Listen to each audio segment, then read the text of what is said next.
বিসমিল্লাহির রহমানির রহিম। ত্যাগের মহিমায় উদ্ভাসিত হোক সকলের জীবন। প্রিয় গুরুদাসপুর পৌরবাসী,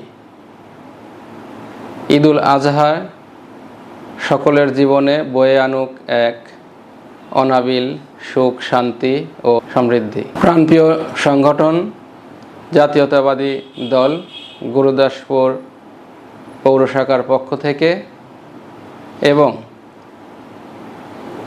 জাতীয়তাবাদী দলের ভারপ্রাপ্ত চেয়ারম্যান জনাব তারেক রহমান ও নাটোর জেলা বিএনপির পক্ষ থেকে সবাইকে ঈদুল আজহার শুভেচ্ছা ও অভিনন্দন। ঈদ মোবারক। ঈদ মানেই আনন্দ।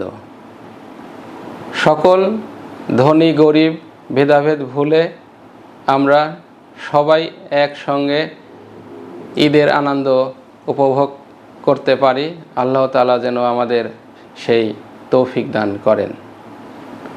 সবাই ভালো থাকবেন, সুস্থ থাকবেন। সবার প্রতি সালাম। আসসালামু আলাইকুম।